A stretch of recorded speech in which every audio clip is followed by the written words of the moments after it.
What's going on, everybody? Welcome back to LTQ Wrestling Podcast. It's been a minute since we've done an episode. There's been a lot going on in the wrestling world between the We Want Cross movements.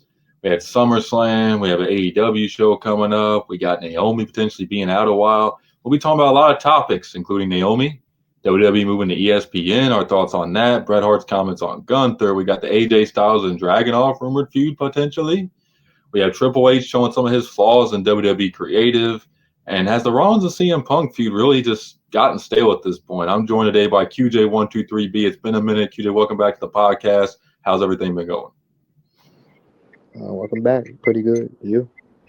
Yeah, I've been good. I mean, getting by. So let's start off talking about Naomi. And, she was supposed to defend her title against Io Sky on Raw. It got scratched. WWE hasn't really let a lot of information get out about Naomi, about, whether she's injured, maybe she got pregnant.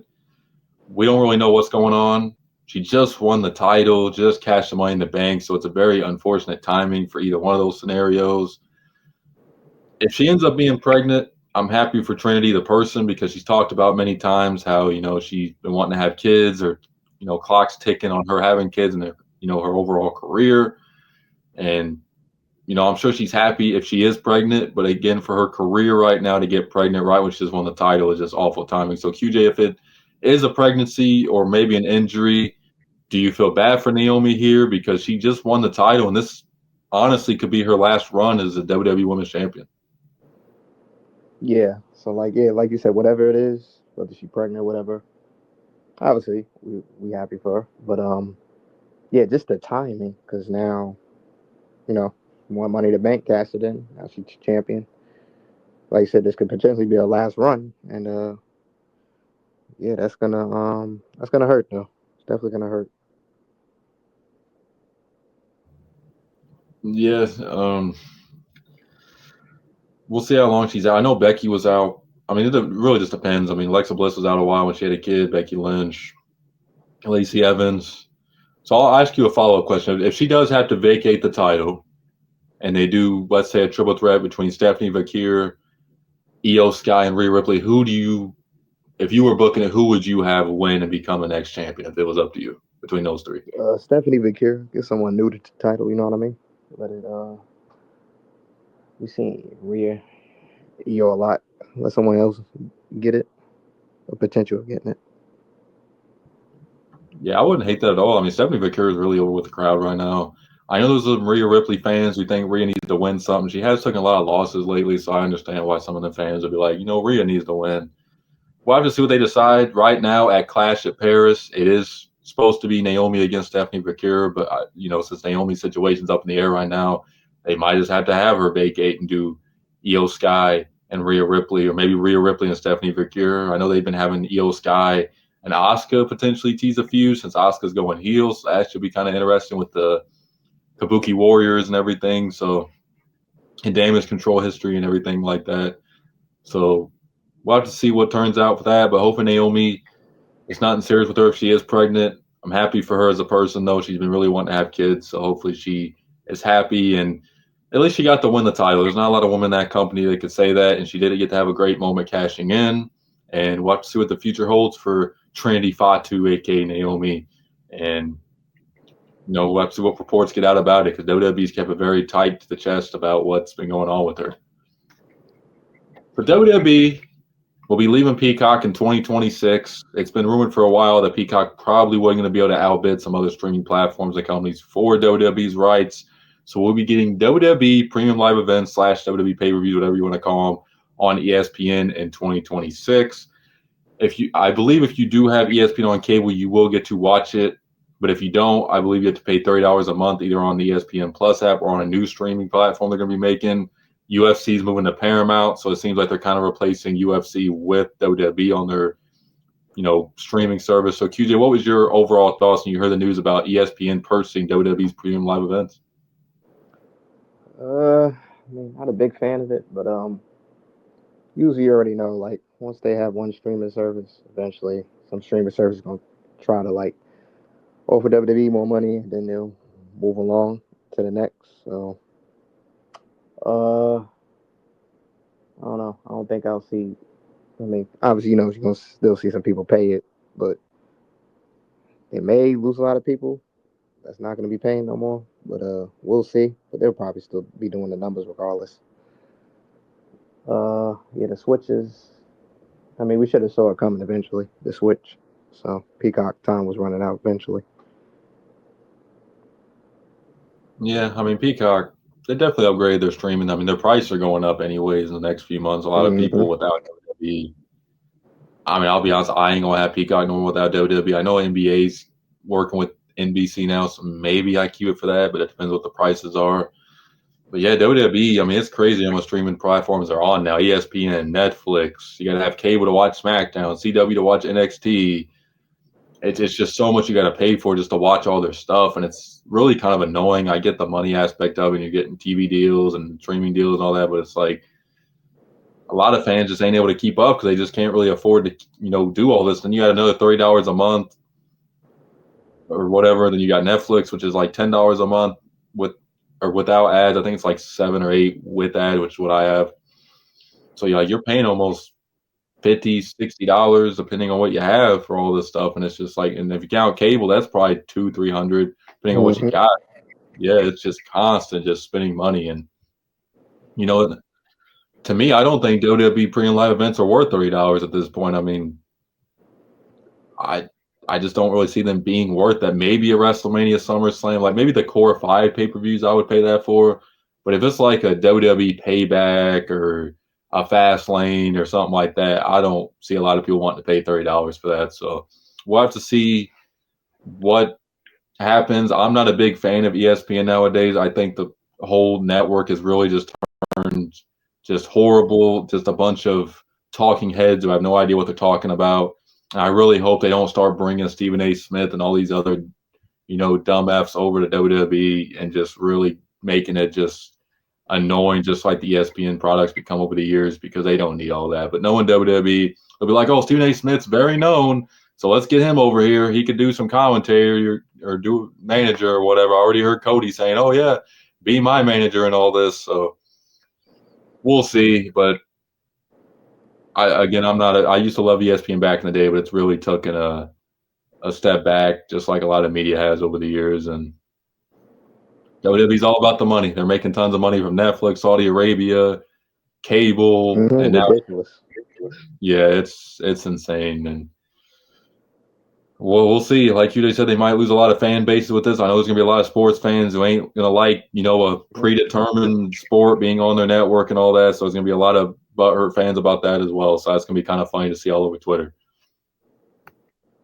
So Bret Hart, this comments were made about 2 weeks ago, and I have not told QJ this. I want to get his organic reaction to what Bret Hart had to say because I made a TikTok about this, and it was very mixed comments. I mean, some fans agree with what Bret was saying, and so I'll go ahead and read the quote. Here's what Bret Hart had to say about Gunther. I don't want to sound like I'm tooting my own horn all the time, but the best wrestling has to pretend to be real. I mean, that's what I did. I tried to make it as real as I could, contrary to that Gunther guy. I hate wrestlers that hurt each other on purpose. I hate it when you're out there getting beat up and hurt by a guy for real. They chops look like shit. They make a big slap sound, but they hurt. It is not supposed to be real. Like I'm not supposed to really wake up with a really sore chest the next day.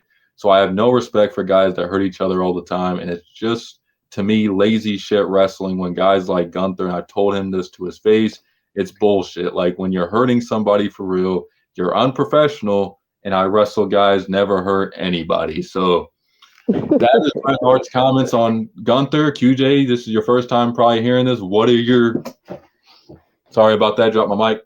So QJ, what is your reaction to what Bret Hart said about Gunther? I mean, I'm not saying I don't get what Bret Hart's saying. Obviously, that's like, we get in the ring, we wrestle. Obviously, we know what we're going to do. Obviously, I'm not trying to, kill you. I mean, we're going to go at it, obviously. We're going to put on the show. Like, but I mean, with the chops, I mean, it's kind of hard to really, like, just try to fake that. I mean, you're going to have to hit my chest. I don't want to sound like it's fake. Like, hit me. I mean, if I'm sore, I'm sore. But I mean, it's a chop for a reason. I probably would have said, like, if I was wrestling, like, okay, maybe limit the chops you hit me with. But other than that, I mean, I don't see a problem with that. It's not like he trying to hurt people. It's just that's the chops. I mean, if people are okay with getting chopped, that much, that's different. Depends on the wrestler or whatever. He could probably just say tune it down. But he's a great wrestler. He don't try to hurt people. Obviously, he just does what he do. It's really all I can say. Yeah, that's the thing. Like, I'm sure Gunther talks to his opponents before he chops them. Like, I'm sure him and Punk talked before the SummerSlam match because Punk took a ton of chops in that match. I'm sure he talked to Punk and said, "Listen, do you want me to do a lot of chops?" Because I mentioned this to you before. Like, I noticed Gunther really toned down the chops recently. Like, he doesn't really do it as much as he did in NXT, and maybe that's opponents, certain opponents saying, I don't really want to take a lot of chops. Because Undertaker, a lot of fans don't know this. Undertaker refused to take chops to almost everybody because chops actually hurt in wrestling. There ain't no faking a chop. Like, when you go to wrestling school, you have to take, I think, like 10 chops or whatever to the chest, and it's real chops. You're not faking the chops. Your chest is red. Like Tier says, hamburger meat or whatever he said before. Like, there's no faking that. And, Gunther, that's what makes Gunther so unique too. That's what made him, like, when he first got the main roster, fans, like, they always react when he does the chops because they're just brutal. And that's what makes him stand out. He's an old school type of wrestler where he just beats the living hell out of you. He don't care. And I get what Bret's saying. You're not supposed to hurt your opponents for real, but that's just chops. Chops are real chops.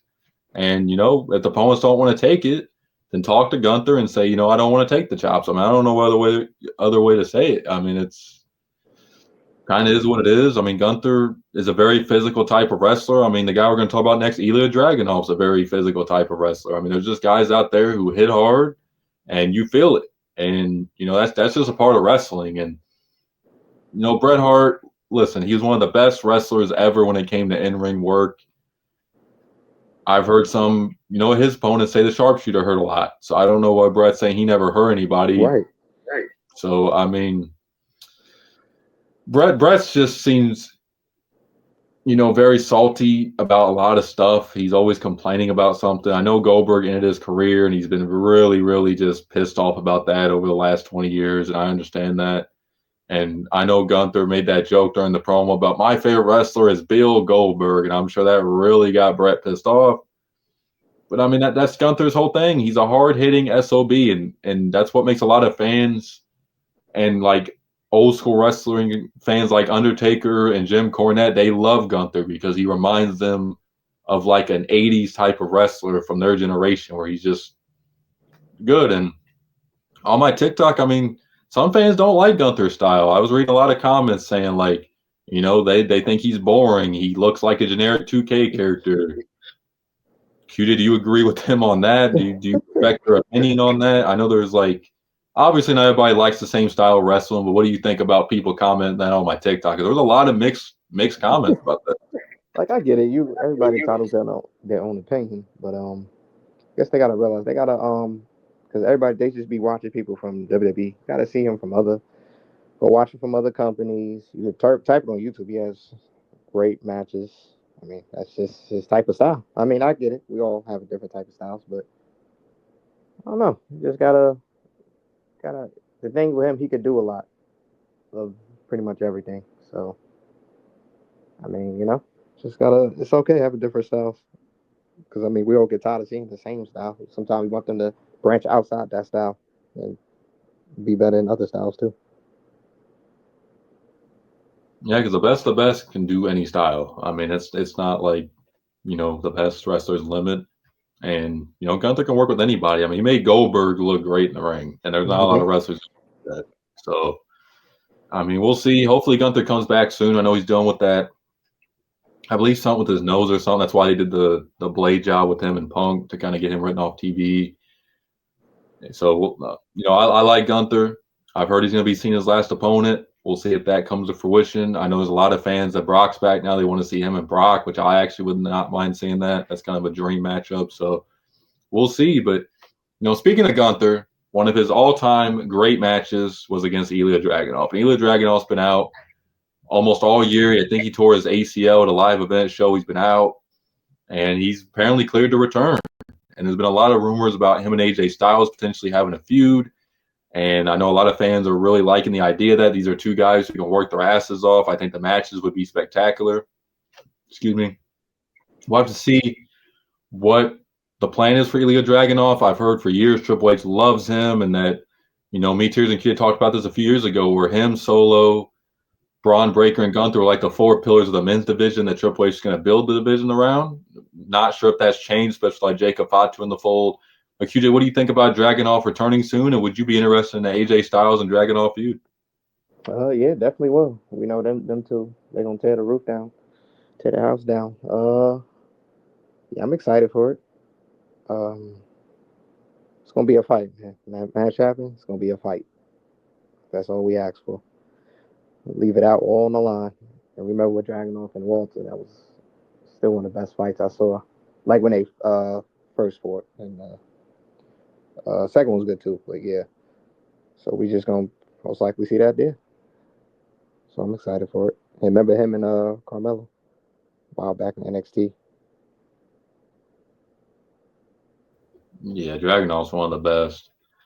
Don't even get me started on Carmelo Hayes' booking on the main roster. I'm just so disappointed in all that. But Ridiculous. yeah, it's just been bad. But yeah, Dragunov Styles, I'm all for. I'm curious who the heel will be. Styles has been doing like some funny babyface work with Dom Mysterio, and him and Dragunov, something new, something different. AJ Styles' career is winding down. We gotta appreciate everything we can get out of Styles at this point. He said he's gonna retire by 50. I think he's 48 right now. This potentially was his last SummerSlam he just had, he said. So you really just got to enjoy every AJ Styles match, segment, promo, whatever. I still want to see him and have one last match in TNA. I hope it happens. Mm-hmm. We'll have to see. I feel like AJ Styles has honestly had one of the greatest careers ever, not just in WWE, just in professional wrestling, period, because he's won like everywhere he's went. I mean, he's just been on an incredible journey. And, I hope he gets to retire on his terms and really have the dream match or just a retirement match he wants to have. I hope it's not another Kurt Angle situation where they put him against somebody he don't want to work with. So we'll see. The Triple H has been getting some, criticism, as every booker does. There's been the Triple K stuff put on Twitter. A lot of fans think Triple H is racist. There's fans who think it has a huge ego, which I'm not going to disagree there. He's really shown a lot of his flaws as head of WWE Creative lately. It's just been kind of a lot of the same stuff. The feuds have been dragged on. We'll get in the Punk and Rollins feud to end this episode. Just a lot of the same matchups, a lot of the same endings. Usually when you watch pay-per-views or pre-live events, the ref gets knocked out every single main event. You have Raw endings and DQ all the time. So it's like kind of a rinse and repeat cycle. And I get it.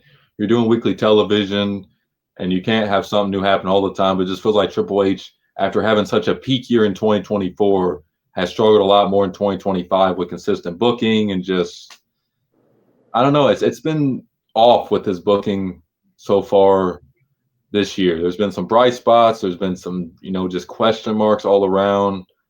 And just, I don't know. QJ, what have you thought about 2025 overall for Triple H as head of creative? Not too good. I mean, like you said, we're seeing the same thing on Raw. Haven't tuned into Raw in a while, but like it's the same thing. Interference. Either or we already know referee gonna end up getting knocked out. Match end up being costed. Yeah, I don't know. I mean, like I get it. Not everything every week. Not something needs to happen every week, but I don't know. Like maybe every 2, maybe 3 weeks, have something happen, or start having some clean endings too. It's okay. People will take losses. Let them take a loss. Ain't gonna hurt them. Because that's the problem. We start building these people where we can't have them take loss. Like nah, it's all right. They could take loss on regular shows. It happens. That should happen to everybody. Can't make a person too dominant. Like I get it, but then I don't. But they just gotta change it up. Because I mean, like casuals, they just gonna blind into it. It's still gonna do what they do, buy and everything. But us hardcore fans will understand like something gotta change because this ain't it. But they still generate that money, so that's it's pretty much they've been their main goal from the beginning. So that's all that matters. So it's not about wrestling. Nah, not really. I mean, I've enjoyed the women's division for the most part. Yeah, the You women's know, division. yeah, like the women's division has been great. There's a lot of big time names the next decade. The men's division of Triple H is kind of like with Vince. They just rely on the same names. They have been trying to build up Braun Breaker and Bronson Reed a little bit and Jacob Fatu, but it's like the main event scene is all older guys right now. And, you know, you can't rely on these names forever. Cena's retiring. You know, Randy's had a lot of time left in the bank, or even Randy's booking's been up and down. They brought back Brock. They got Punk in there who's near 50. They got Rollins and Reigns who are close to 40. None of those are old ages, but it's like you got to start pushing some talent in their 20s and early 30s to really build up for the future. And like I said, they have names they're doing that with. They're not in the main event scene yet. So it's like, are they going to be ready for when Punk retires and Cena's retiring this year? And, you know, Brock, who knows how long he'll be around? Like, you just keep relying on the past. And that WWE caters to casuals more than anybody else because they know, Mm-hmm. yeah, because they know casuals know who Brock is and Cena and you know CM Punk, so they're going to tune in to WrestleManias and Raws and all that. So I mean, it is what it is. There, I get it. It's all about the money, and the casuals are the ones who buy the tickets and go to the shows and sit on their hands for 3 hours and don't react to anybody but the names. Whatever. I mean, the crowds have been really bad lately in WWE shows as well. Horrible. Yeah, they don't really react hardly to anything besides the big names. I mean, you could be, I don't know. It's just Triple H just seems like he's kind of hit a crossroads with some of his booking, and you know, hopefully that changes. The Cena heel turn was a flop, even though I don't completely blame him for that. I think The Rock and Travis Scott deserve a lot of blame because The Rock came in and tried to make it all about him, and then he just split. The Bloodline story has really not been good since Reigns has pretty much left it. I know they're trying to do this thing with Solo, and Solo's like, "Oh, we're just getting started." It's not good anymore. It's you know, a lot of this stuff's kind of hit its peak. Sami Zayn, he's really just been bad. A lot of fans are sick of him, calling him Sammy Hogan, and he beat Cross twice. But there's a lot of fans on the Cross bandwagon of wanting him back and him winning and all this other stuff. So, QJ, I'll ask you this real quick. What do you think about the We Want Cross movement? Do you think he's actually going to be back? Do you think it's a work? What do you think about the whole carrying Cross situation? I don't know. I mean, everybody want him back, but when he was there, he couldn't give a. They didn't even know he was still there. It was like I don't know. As soon as something hits, once it trends, then oh yeah, I miss him now. I want him back. I don't know. I mean, we'll see, but I don't know. If he do come back, people have to show that same energy. And just he back now. We'll just forget about him. Yeah, because WWE's had opportunities to really push him. He lost to Sammy twice. Mm-hmm. They're kind of making him, you know, rest in peace to him, like Bray Wyatt when he's in the Wyatt family, where he has all these messages and he just keeps losing. So it's like, what's the point of even caring? And I think a lot of fans don't realize there's a division right now between the internet crowd and the fans who actually go to the shows. The fans who actually go to the shows don't care about carrying across for the most part. I mean, let's just be honest. They're there to see the big stars. There might be a few We Want Cross, you know, signs or chants or whatever, but it's not like an outrage. On Raw this past week, I don't even think I heard one We Want Cross chant. I mean, it's just like, Nope. I mean, if he comes back, I think he was on Ariel Hawani today talking about, you know, it's not a work and all that. I don't know if he's just BSing or not. But sometimes WWE, if you're not somebody they plan to push, they're not going to push you all the time. That's just how they are. We've seen it many times. They have pushed people before who got over by themselves, but they don't do it all the time. And Cross got over on his own, not really by WWE's booking, and they probably didn't like that. And they were like, we ain't going to push you. We'll put you on TV to get the fans to, you know, shut up about you, but we're not going to do much with you.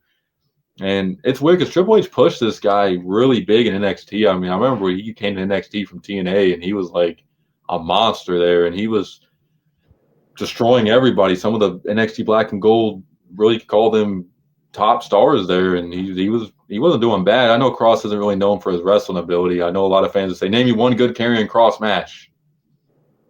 I really can't name too many, I'm not going to lie, but you know, the talent's there, and we'll see if he ends up coming back. He said that they offered to bring him back and not Scarlett. I mean, they're a package deal to me. I wouldn't accept that if I was him. I mean, that's your Bring wife. both. Yeah, like it's. But I don't really know where he would go because I mean, AEW, if he goes there, they're not going to do shit with him. They have Nope. people using TNA. They have a bad relationship with him apparently. Hmm. Maybe New Japan, maybe MLW. I don't know. We'll see. But you know, the fans, if he doesn't come back, they ain't gonna follow him anywhere else. That's the thing about these fans. They only watch WWE, and that's it. They're not gonna go follow him in TNA or whatever he goes. So WWE, the thing about them, the wheel's just gonna keep on turning. Nobody is irreplaceable or that important in their eyes. So it is what it is there. So final topic, we're gonna talk about CM Punk and Seth Rollins. Now, I really loved the cash in the SummerSlam. I thought it was really well done. The visual of Rollins just going with the crutches, I thought was a really badass visual. I thought that was really well done. And I think that's why fans are kind of wondering if this carrying cross thing is a work because the Rollins injury was a work and the R-Truth thing and everything else. That they're kind of blurring the lines a little bit, which is confusing because they're making WWE Unreal exposing the whole business. Then they want to blur the lines between this shit. I don't understand it. But Punk and Rollins' feud, it's been going on a minute. Punk won the championship. Rollins cashes in. And it seems like they're going to keep on feuding. And it's been going on for a minute. I thought it was actually going to be done.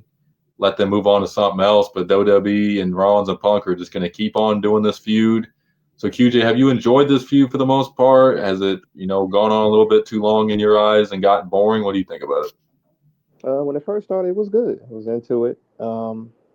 Great cash in, by the way. I know a lot of people's mad, but great cash in. Punk will get his, revenge. Um,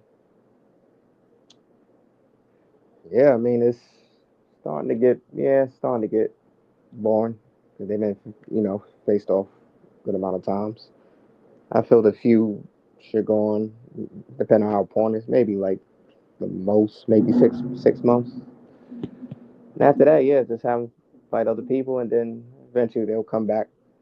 They'll bump heads again after a while, but because that's the problem. You keep doing the same, you know what I mean? Keep the feud going. You could have gave him some other people, maybe people in the group. You could have been feuding with, you know what I mean? In Seth Rollins' group, Braun Breaker or whatever. Have them have their own thing going. Just go from there. Yeah, because, I don't hate this feud. It just feels like one of them feuds that's just never going to end. And I was really hoping. I'm happy Rollins is back, but I was actually liking what they were doing with both Braun and Bronson with them out. They were getting more focus on them, and I think they were attacking Punk a little bit and maybe Jay, I believe. And, Braun's the future of the business. And eventually he's going to turn on Rollins. It's going to be like a Batista Orton type of thing. And I can't wait for that. And, this feud, I understand Rollins' whole persona is basically like, I'm going to ruin CM Punk's life. You shouldn't have came back here. I want to make your life miserable. And that was pretty much him adding to it by cashing in on him. I just, to me, they got to have a one-on-one in next year's WrestleMania, and that'd be the end of it. I mean, I don't know if that's what they're setting up. I Yeah, know they that's were. it. Oh, my bad. You said what? Oh, no, I said that's it. Yeah, that'd probably be what they do. Before Punk got hurt during the Royal Rumble by Drew's future shot, he was supposed to face Rollins at that WrestleMania, and they changed plans to the injury. So that could be what they're building up for. I don't know. I mean, I'm just kind of burnt out on it personally. I know there's been feuds that have gone on a very long time. I mean, Triple H and Shawn went on for a long time. Cena and Orton, but that was spread out for multiple years, but they still had a lot of matches in between. I'm just kind of ready for both these guys to move on and, maybe do something different. I mean, Punk's pretty much whole feuds since he came back have been Drew, Rollins, and a little bit against Cena, I guess. But other than that, it's pretty much just been these two, and he's been back for 2 years now. So to me, I would kind of want to see him move on, try something else, face some fresh opponents. Rollins is the champion, so I know he's facing Punk, LA Knight, and Jay in a Fatal 4-Way at Clash in Paris. We'll have those predictions for y'all in the next week or two. We'll see how that goes. I do see Jay or LA Knight taking the pin there. I don't see Punk or Rollins taking the pin. But yeah, this feud really just, to me, hit its boring point. I know there might be fans out there who disagree with it, who just love this feud, and that's great. You might love this feud. For me personally, I just kind of felt like it's hit the meter all the way of what it's going to be. And, even if like they take a break from it for a little bit and then go back for like a year now, I feel like you just don't want to burn fans out to a degree where it's just like, oh my God, this feud is never going to end. I feel like we're just kind of getting to that point. So we'll see what's planned. And we'll have to go from there. QJ, any final thoughts from you before we wrap up this episode? That's pretty much it. Well, appreciate you guys tuning in. I know we haven't been uploading as much. It's really been tough with all our schedules and everything, really getting everybody together and trying to get episodes done. I have been uploading a lot of shorts to the channel. Appreciate the support on those. They've been doing a lot more successful than I thought they would be. So make sure to like and subscribe for more LTQ Wrestling podcast content. We upload every single week. Appreciate the support as always. Peace. Peace.